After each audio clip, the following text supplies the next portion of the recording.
everyone, I'm Jessie, and today I would like to extend my warnings of the dangers of fake news. Fake news is quickly becoming a dangerous problem in modern society as the use of social media has become more and more popular among internet users. Nowadays, we see a crisis in information delivery as social media outlets are becoming a popular source of news. Inaccurate information that circulates around social networking sites disrupt politics, business, and culture. This problematic information, as mentioned in the Lexicon of Lies reading, is ultimately inaccurate, misleading, inappropriately attributed, or altogether fabricated.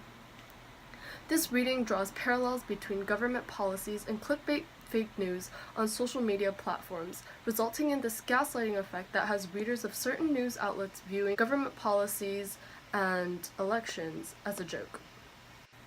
According to a survey done by the Pew Research Center of over 1,000 U.S. adults, 16% said that they shared a story that they later learned was fake. This is terrifying, considering that 62% of Americans use social networks as a source of news. The chance of Facebook users to come across fake news and think that it is real news is not as slim as most people want to imagine. In another survey conducted by the Pew Research Center, they discovered that 64% of American adults said that made-up news stories were causing confusion about basic facts in current issues and events. I interviewed a Michigan student to see if some of these statistics were relevant to college students. Hi, what's your name? My name's Spencer. Hi, Spencer. Do you read or watch the news often? Not really. Not that much.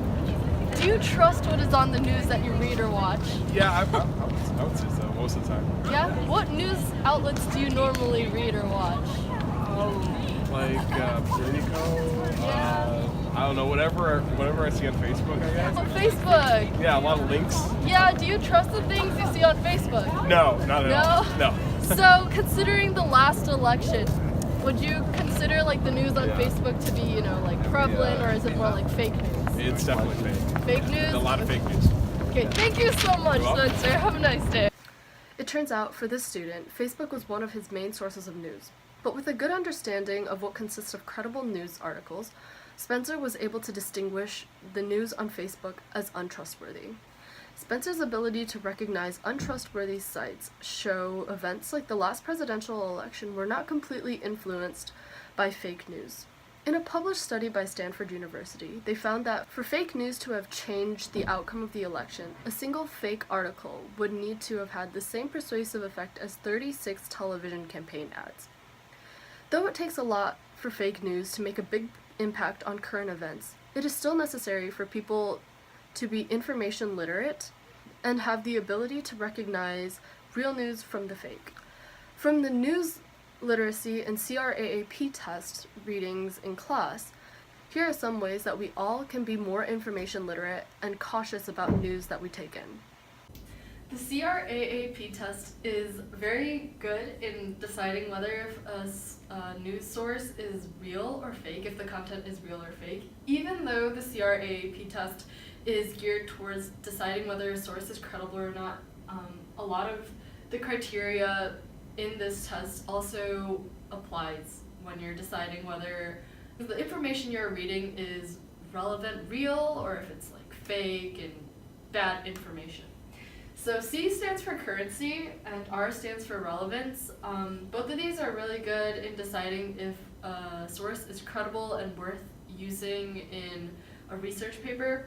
But authority, accuracy, and purpose not only help distinguish whether a source is credible or not, it also helps in verifying if a news source is real or fake.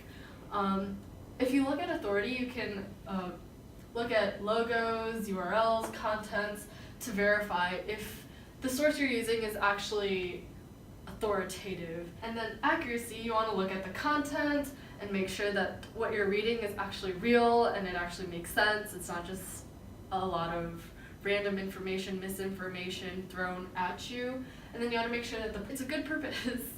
You don't want it to be propaganda. You want to make sure that the purpose is to deliver information and news to an audience and not just promote government media or government policy. It never hurts to take extra precautions to verify the authority of an author, check the accuracy behind the evidence and support made in an argument, and take a good look at the logo and the URL of the news article that you were reading. That's all that I have for everyone today. Thank you for tuning in.